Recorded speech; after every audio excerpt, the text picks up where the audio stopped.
Hello दोस्तों, नमस्कार। स्वागत है कहानियों की दुनिया में। आज की कहानी हिंदी के महान कहानीकार मुंशी प्रेमचंद द्वारा लिखी गई कहानी सूरदास की झोंपड़ी।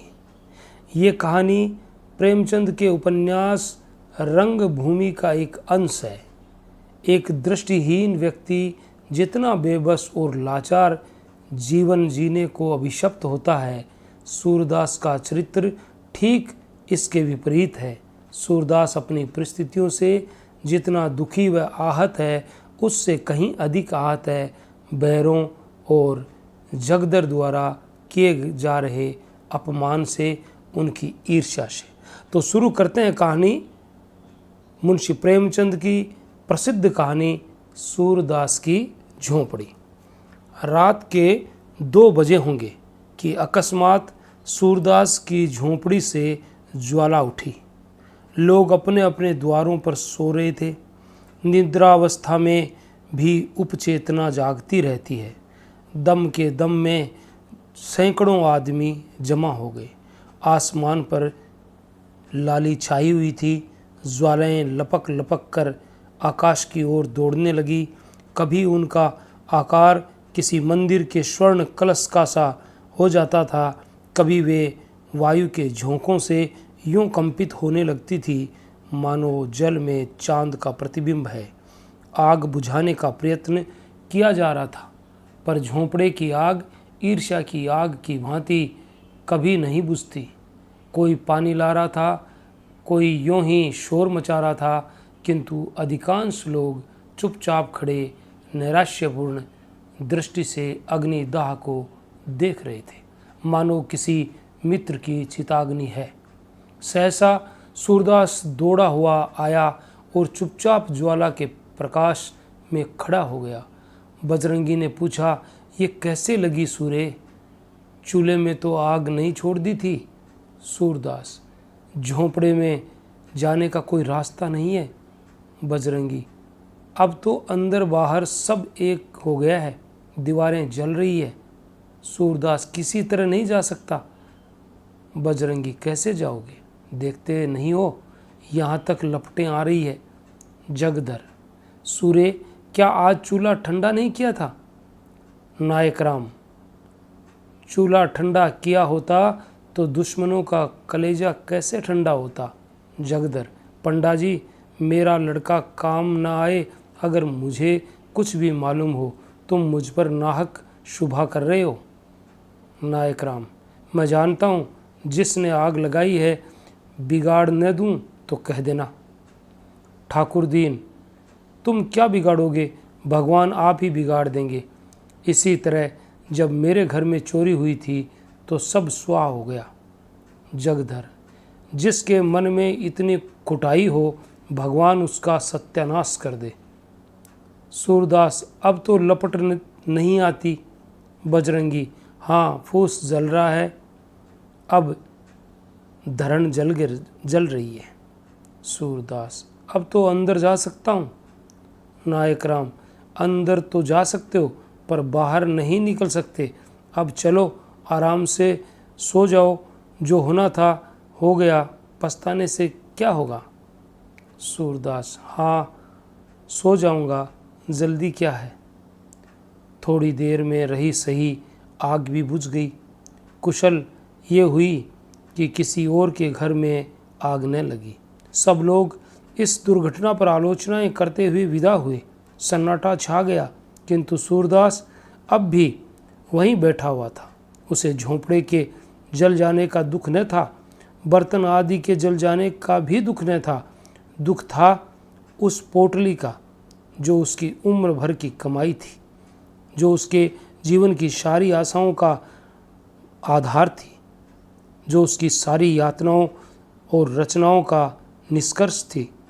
इस छोटी सी पोटली में उसका, उसके पितरों का और उसके नाम लेवा का उद्धार संचित था। यही उसके लोक और परलोक, उसकी दीन दुनिया का आशा दीपक थी। उसने सोचा, पोटली के साथ रुपए थोड़े ही जल गए होंगे। अगर रुपए पिघल भी गए होंगे तो चांदी कहाँ जाएगी। क्या जानता था कि आज ये विपत्ति आने वाली है, नहीं तो यहीं न सोता। पहले तो कोई झोंपड़ी के पास आता ही न, और अगर आग लगाता भी तो पोटली को पहले ही निकाल लेता। सच तो यूँ है कि मुझे यहाँ रुपए रखने ही नहीं चाहिए थे, पर रखता कहाँ। मोहल्ले में ऐसा कौन है जिसे रखने को देता। हाय, पूरे 500 रुपये थे। कुछ पैसे उधार ऊपर हो गए थे। क्या इसी दिन के लिए पैसे पैसे बटोर रहा था। खा लिया होता तो कुछ तस्कीन होती। क्या सोचता था, क्या हो गया। गया जाकर पितरों को पिंड देने का इरादा किया था। अब उनसे कैसे गल छूटेगा। सोचता था कहीं मिठवा की सगाई ठहर जाए तो कर डालूं। बहू घर में आ जाए तो एक रोटी खाने को मिले। अपने हाथों ठोक ठोक कर खाते हुए एक युग बीत गया। बड़ी भूल हुई। चाहिए था कि जैसे जैसे हाथ में रुपए आते एक एक काम पूरा करता जाता। बहुत पांव फैलाने का यही फल है। उस समय तक राख ठंडी हो चुकी थी। सूरदास अटकल से द्वार की ओर झोंपड़े में घुसा, पर 2-3 पग के बाद एकाएक पांव भूत बल में पड़ गया। ऊपर राख थी लेकिन नीचे आग। तुरंत पांव खींच लिया और अपनी लकड़ी से राख को उलटते पलटने लगा, जिससे नीचे की आग भी जल्दी राख हो जाए। आध घंटे में उसने सारी राख नीचे से ऊपर कर दी और तब फिर डरते डरते राख में पैर रखा। राख गर्म थी पर असह्य नहीं थी। उसने उसी जगह की सीध में राख को टटोलना शुरू किया जहाँ छप्पर में पोटली रखी हुई थी। उसका दिल धड़क रहा था। उसे विश्वास था कि रुपए मिले या न मिले, पर चांदी तो कहीं नहीं गई होंगी। सहसा वह उछल पड़ा। कोई भारी चीज़ हाथ लगी। उठा लिया, पर टटोल कर देखा तो मालूम हुआ ईंट का टुकड़ा है। फिर टटोलने लगा, जैसे कोई आदमी पानी में मछलियाँ टटोले। कोई चीज़ हाथ न लगी। तब तो उसने नैराश्य की उतावली और अधीरता के साथ सारी राख छान डाली। एक एक मुट्ठी राख हाथ में लेकर देखी। लोटा मिला, तवा मिला, किंतु पोटली न मिली। उसका वह पैर जो अब तक सीढ़ी पर था फिसल गया और अब वह अथाह गहराई में जा पड़ा।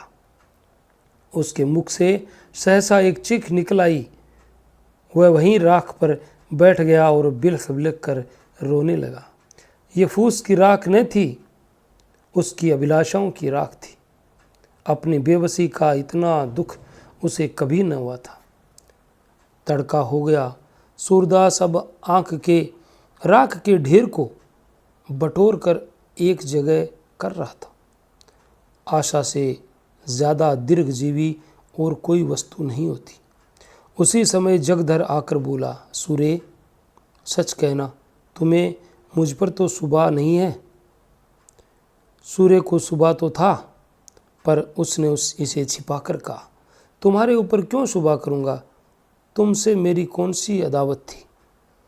जगधर, मोहल्ले वाले तुम्हें भड़काएंगे, पर मैं भगवान से कहता हूँ मैं इस बारे में कुछ नहीं जानता। सूरदास, अब तो जो कुछ होना था हो चुका। कौन जाने किसी ने आग लगा दी या किसी की चिलम से उड़कर लग गई। ये भी तो हो सकता है कि चूल्हे में आग रह गई हो। बिना जाने बुझे किस पर शुभा करूं। जगधर, इसी से तुम्हें चिता दिया कि कहीं शुभे में मैं भी न मारा जाऊं। सूरदास, तुम्हारी तरफ से मेरा दिल साफ है। जगधर को बहरों की बातों से अब ये विश्वास हो गया था कि यह उसी की शरारत है। उसने सूरदास को रुलाने की बात कही थी और उस धमकी को इस तरह पूरा किया। वह वहाँ से सीधे बहरों के पास गया। वह चुपचाप बैठा नारियल का हुक्का पी रहा था, पर मुख से चिंता की घबराहट झलक रही थी। जगधर को देखते ही बोला, कुछ सुना? लोग क्या बातचीत कर रहे हैं? जगधर, सब लोग तुम्हारे ऊपर शुभा कर रहे हैं। नायक राम की धमकी तो तुमने अपने कानों से सुनी।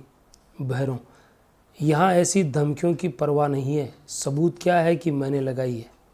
जगधर, सच कहो, तुम्ही ने लगाई? भैरव, हाँ, चुपके से एक दिया सलाई लगा दी। जगधर, मैं कुछ पहले ही समझ गया था, पर यह तुमने बुरा किया। झोंपड़ी जलाने से क्या मिला? 2-4 दिन में फिर दूसरी झोंपड़ी तैयार हो जाएगी। भैरव, कुछ हो, दिल की आग तो ठंडी हो गई। ये देखो। ये कहकर उसने एक थैली दिखाई जिसका रंग धुएं से काला हो गया था। जगधर ने उत्सुक होकर पूछा, इसमें क्या है? अरे, इसमें तो रुपए भरे हुए हैं। भैरव, ये सुभागी को बहका ले जाने का जरिमाना है। जगधर, सच बताओ, ये रुपए कहाँ मिले? भैरव, उसी झोंपड़ी में बड़े जतन से धरण की आड़ में रखे हुए थे। पाजी रोज राहगीरों को ठग ठग कर पैसे लाता था और उसी थैली में रखता था। मैंने गिने हैं, 500 से ऊपर हैं। न जाने कैसे इतने रुपए जमा हो गए। बच्चों को इन्हीं रुपयों की गर्मी थी। अब गर्मी निकल गई। अब देखूं किस बल पर उछलते हैं। बिरादरी को भोज भात देने का सामान हो गया, नहीं तो इस बखत रुपए कहाँ मिलते। आजकल तो देखते ही हो, बल मटेरों के मारे बिक्री कितनी मंदी है। जगधर, मेरी तो सलाह है कि रुपए उसे लौटा दो। बड़ी मशक्कत की कमाई है, हजम न होगी। जगधर दिल का खोटा आदमी नहीं था, पर इस समय उसने ये सलाह उसे नेक नियति से नहीं, हसद से दी थी। उसे ये ऐसे ये था कि भैरों के साथ इतने रुपए लग गए। भैरों आधे रुपए उसे देता तो शायद उसे तस्कीन हो जाती, पर भैरों से ये आशा न की जा सकती थी। बेपरवाही से बोला, मुझे अच्छी तरह हजम हो जाएगी। हाथ में आए हुए रुपयों को नहीं लौटा सकता। उसने तो भीख मांग कर ही जमा किए हैं। गेहूं तो नहीं तोला था। जगधर, पुलिस सब खा जाएगी। भैरव, सूरे पुलिस में न जाएगा, रोध होकर चुप हो जाएगा। जगधर, गरीब की हाय बड़ी जानलेवा होती है। भैरव, वह गरीब है, अंधा होने से ही गरीब हो गया। जो आदमी दूसरों की औरतों पर डोरे डाले, जिसके पास सैकड़ों रुपए जमा हो, जो दूसरों को रुपए उधार देता हो, वह गरीब है। गरीब जो कहो तो हम तुम हैं। घर में ढूंढ आओ, एक पूरा रुपया न निकलेगा। ऐसे पापियों को गरीब न कहते। अब भी मेरे दिल का कांटा नहीं निकला। जब तक उसे रोते न देखूंगा, ये कांटा नहीं निकलेगा। जिसने मेरी आबरू बिगाड़ दी, उसके साथ जो चाहे करूं, मुझे पाप नहीं लग सकता। जगधर का मन आज खोंचा लेकर गलियों का चक्कर लगाने में न लगा। छाती पर सांप लौट रहा था। इसे दम के दम में इतने रुपए मिल गए, अब मौज उड़ाएगा। तकदीर इस तरह खुलती है, यहाँ कभी पड़ा हुआ पैसा भी न मिला। पाप पुण्य की कोई बात नहीं। मैं ही कौन दिन भर पुण्य किया करता हूँ। दमड़ी छदाम कोड़ियों के लिए टहनी मारता हूँ, बाट खोटे रखता हूँ, तेल की मिठाई को घी की कहकर बेचता हूँ। ईमान गंवाने पर भी कुछ नहीं लगता। जानता हूँ ये बुरा काम है, पर बाल बच्चों को पालना भी तो ज़रूरी है। इसने ईमान खोया तो कुछ लेकर खोया। गुनाह बेलज्जत नहीं रहा। अब तो 2-3 दिन दुकानों का और ठेका ले लेगा। ऐसा ही कोई माल मेरे हाथ में पड़ जाता तो जिंदगानी सफल हो जाती। जगधर के मन में ईर्ष्या का अंकुर जमा। वह भैरों के घर से लौटा तो देखा कि सूरदास राख को बटोर कर उसे आटे की भांति गूंथ रहा है। सारा शरीर भस्म से ढका हुआ है और पसीने की धारें निकल रही है। बोला, सूरे, क्या ढूंढते हो? सूरदास, कुछ नहीं, यहाँ रखा ही क्या था, लोटा तवा देख रहा था। जगधर, और वह थैली किसकी है? जो भैरों के पास है। सूरदास चौंका। क्या इसलिए भैरों आया था? जरूर यही बात है। घर में आग लगाने के पहले रुपए निकाल लिए होंगे। लेकिन अंधे भिखारी के लिए दरिद्रता इतनी लज्जा की बात नहीं है जितना धन सूरदास जगधर से अपनी आर्थिक हानि को गुप्त रखना चाहता था। वह गया जाकर पिंडदान करना चाहता था, मिठुआ का ब्याह करना चाहता था, कुआं बनवाना चाहता था, किंतु इस ढंग से कि लोगों को आश्चर्य हो कि इसके पास रुपए कहाँ से आए। लोग यही समझे कि भगवान दीन जनों की सहायता करते हैं। भिखारियों के लिए धन संचय पाप संचय से कम अपमान की बात नहीं है। बोला, मेरे पास थैली वेली कहाँ होगी? किसी की होगी। थैली होती तो भीख मांगता। जगदर, मुझसे उड़ते हो? भैरों मुझसे स्वयं कह रहा था कि झोंपड़े में धरण के ऊपर ये थैली मिली है, 500 रुपये से कुछ बेसी है। सूरदास, वह तुमसे हंसी करता होगा। 5.5 रुपये तो कभी जुड़े ही नहीं, 550 कहाँ से आते? इतने में सुभागी वहाँ आ पहुँची। रात भर मंदिर के पिछवाड़े अमरूद के बाग में छिपी बैठी थी। वह जानती थी आग भैरों ने लगाई है। भैरों ने उस पर जो कलंक लगाया था उसकी उसे विशेष चिंता न थी, क्योंकि वह जानती थी कि किसी को इस पर विश्वास न आएगा। लेकिन मेरे कारण सूरदास का यूं सर्वनाश हो जाए, इसका उसे बड़ा दुख था। वह इस समय उसको तस्कीन देने आई थी। जगधर को वहाँ खड़े देखा तो झिझकी, भय हुआ कहीं ये मुझे पकड़ न ले। जगधर को वह भैरों ही का दूसरा अवतार समझती थी। उसने प्रण कर लिया था कि अब भैरों के घर न जाएगी, अलग रहूंगी, मेहनत मजदूरी करके जीवन का निर्वाह करूंगी। यहाँ कौन लड़के रो रहे हैं? ये मेरा ही पेट उसे भारी है ना। अब अकेले ठोके और खाए और बुढ़िया के चरण धो धो कर पिए। मुझसे तो ये नहीं हो सकता। इतने दिन हुए इसने कभी अपने मन से धेले का सिंदूर भी न दिया होगा, तो मैं क्यों उसके लिए मरूं। वह पीछे लौटना ही चाहती थी कि जगदर ने पुकारा, सुभागी कहाँ जाती है? देखी अपने खसम की करतूत, बेचारे सूरदास को कहीं का न रखा। सुभागी ने समझा मुझे झांसा दे रहा है, मेरे पेट की था लेने के लिए ये जाल फेंका है। व्यंग्य से बोली, उसके गुरु तो तुम ही हो, तुम्ही ने मंत्र दिया होगा। जगदर, हाँ यही मेरा काम है। चोरी डाका न सिखाऊं तो रोटियां क्यों कर चले।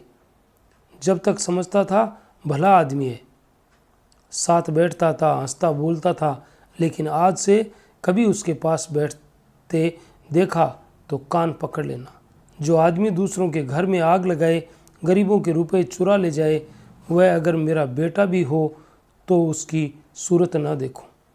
सूरदास ने न जाने कितने जतन से 500 रुपये बटोरे थे, वह सब उड़ा ले गया। कहता हूँ लौटा दो तो लड़ने पर तैयार हो गया। सूरदास, फिर वही रट लगाए जाते हो।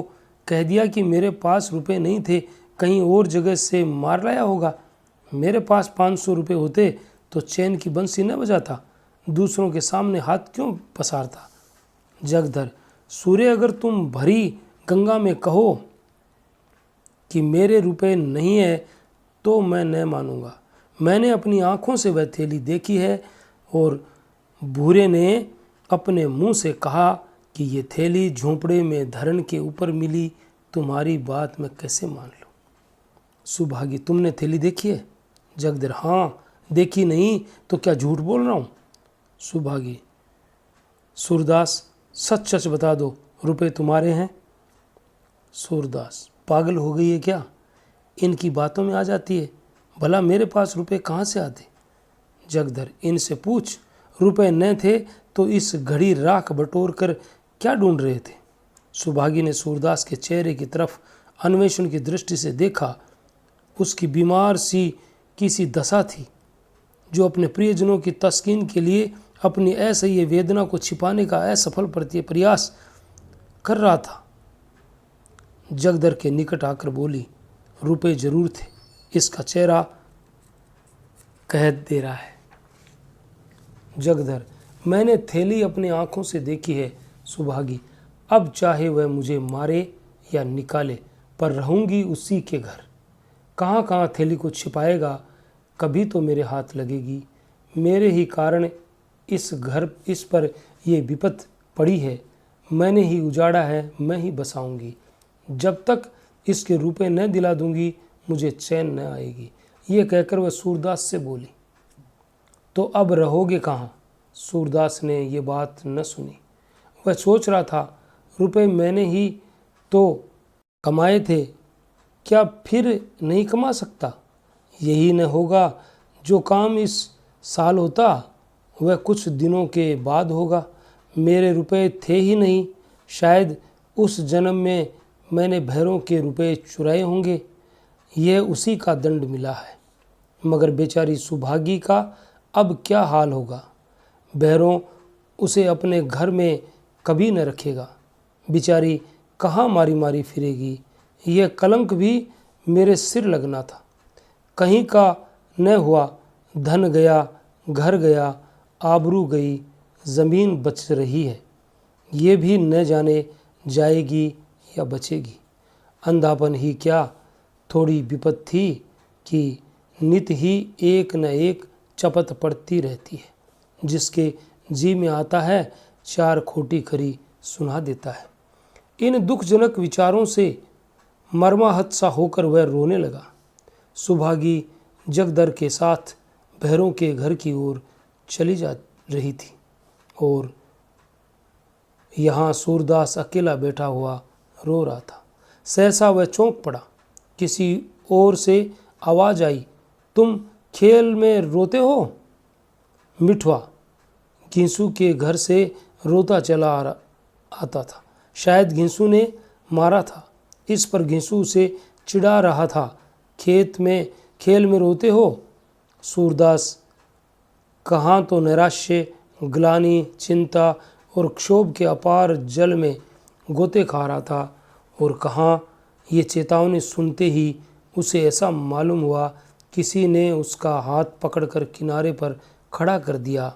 वाह, मैं तो खेल में रोता हूँ, कितनी बुरी बात है। लड़के भी खेल में रोना बुरा समझते हैं, रोने वाले भी चिढ़ाते हैं और मैं खेल में रोता हूँ।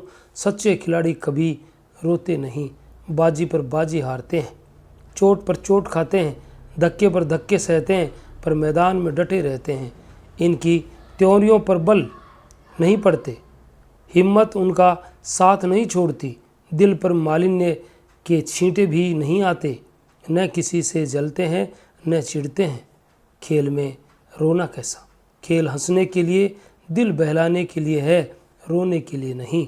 सूरदास उठ खड़ा हुआ और विजय गर्व की तरंग में राख के ढेर को दोनों हाथों से उड़ाने लगा। आवेग में हम उद्दिष्ट स्थान से आगे निकल जाते हैं। वह संयम कहाँ है जो शत्रु पर विजय पाने के बाद तलवार को म्यान में कर ले? एक क्षण में मिठवा, गिंसू और मोहल्ले के 20 लड़के आकर इस भस्म स्तूप के चारों ओर जमा हो गए और मारे प्रश्नों के सूरदास को परेशान कर दिया। उसे राख फेंकते देखकर सबों को खेल हाथ आया। राख की वर्षा होने लगी। दम के दम में सारी राख बिखर गई। भूमि पर केवल काला निशान रह गया। मिठवा ने पूछा, दादा अब हम रहेंगे कहाँ? सूरदास, दूसरा घर बनाएंगे। मिठवा, और कोई फिर आग लगा दे? सूरदास, तो फिर बनाएंगे। मिठवा, और फिर लगा दे? सूरदास, तो हम फिर भी बनाएंगे। मिठवा, और कोई 1000 बार लगा दे? सूरदास, तो हम 1000 बार बनाएंगे। बालकों को संख्याओं से विशेष रुचि होती है। मिठवा ने फिर पूछा, और जो कोई 100 लाख बार लगा दे? सूरदास ने उसी बालोचित सरलता से उत्तर दिया, तो हम भी 100 लाख बार बनाएंगे। ये थी हिंदी के महान कहानीकार मुंशी प्रेमचंद द्वारा रची गई एक कहानी सूरदास की झोंपड़ी। अगर आपको पसंद आई है तो हमारे चैनल को लाइक, शेयर, कमेंट और सब्सक्राइब कीजिए। और मिलते हैं कल किसी नई कहानी के साथ। तब तक के लिए all the best. Thanks for watching.